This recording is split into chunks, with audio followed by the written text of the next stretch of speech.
to the age of 18 or even beyond that, even 5-10 years is going to put them light years ahead of other people who didn't Let's start. Let's get some numbers on that. So let's say I have a child. Am I able to get them a Roth IRA as a child? Mm-hmm. Okay, so let's say that I max it out, or let's use $5K a year as the max out number.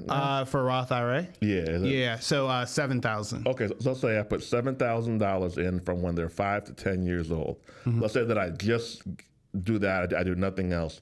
When they're 60 or 59 and a half, estimated, we know things change. Yep. What do you think that money would be worth? That's 7, definitely. 21, 28, 35, 42,000. Yeah, I wish I had my calculator on me or my my laptop. But if you just look at the basic numbers, right? If you look at, if you contribute like $100, appreciate you. Is this financial calculators? Oh, no. But I'm remedial, I'm sorry. But yeah, so let me get the laptop. Okay, cool. I'll crunch numbers for you real fast. Okay, live and direct. Yeah, let's make it happen. I want to make sure you guys are getting the right numbers here. So FE calculator. And here's the reason why I'm doing this. The reason why I'm doing this is to give you guys a real life scenario on how your kids and our lives can be so much better if we started planning early. You do not want to, look at all the cameras here. You do not want to be old and broke. You do not. You do not be working at Walmart when you're 65. You want options. The older you get, the more options you want. And I know a lot of young people watching. By young people, I mean 30 and under. And they think about the big stuff, right? The big, popular, fancy stuff. Drop shipping, real estate, wholesaling, Toro, Airbnb, all that stuff. Great. Do whatever works for you. But along the journey, what if you just planned your retirement in your 20s, then you hit 40, like me, and you can do whatever the hell you want? Mm-hmm. Options. We want to give you guys options. All right, we got the numbers. All right, let's do it. All right, so let's say you start putting just $100 a month away for your kid, like as soon as they're born, right? So we're looking at about 18 years. 18 years times 12, 216 months during the time that they are children, right? Just using basic growth rates of the S&P 500, which we'll talk about, you can expect for you to, or the kid to be at about $48,000 by the time they turn 18. Imagine if you're 18 years old and someone handed you a check for $48,000. I don't know about you, but I was in the negatives by the time I turned 18, right? I was in college. It was crazy, right? So that's not even the crazy part, right? What we want to look at is, okay, well, if you stop at 18 and you say, you know what, I'm not going to put in another damn dollar.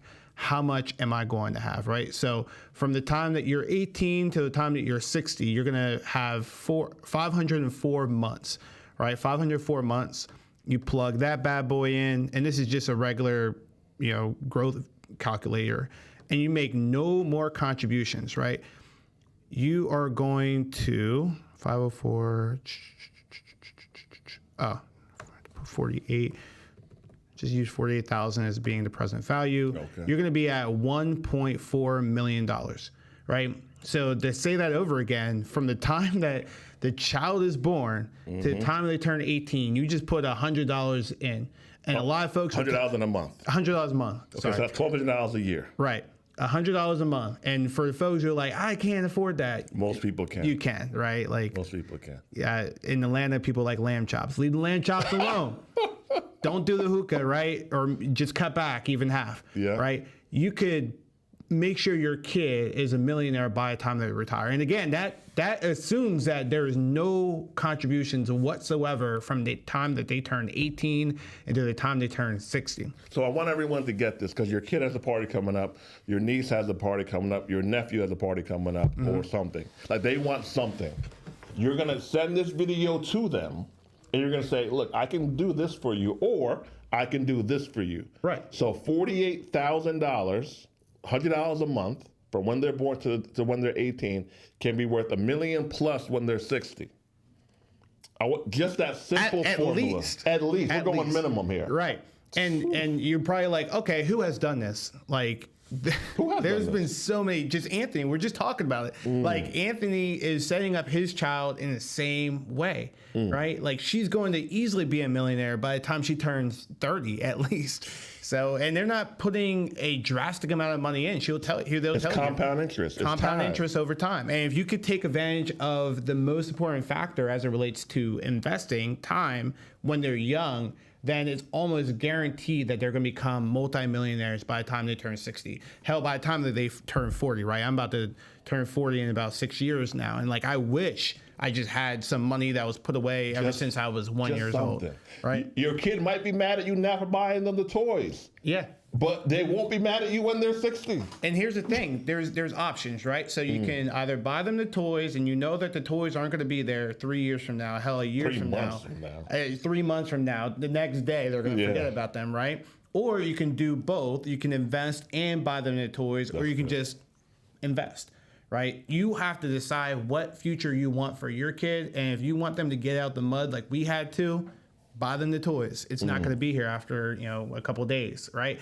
Or you could put that money away, make that small sacrifice to make sure they are at a point where they have, I call it putting hammocks in your family tree, where you don't have to worry about that as much, right? And you can also do it for yourself, right? The kids are important. It's great to set them up, but hell, if you're not investing for yourself when it comes to retirement, you need to be doing it as well. Start today. You have a thriving online community. Shout out to you. They seem like wonderful people. You have events and all that good stuff. How does one build an online community? And do you reoccurring payments, one-time payments? What's your preferred? Yeah. So I learned early on in my career when I was working at Vanguard from the late Jack Bogle.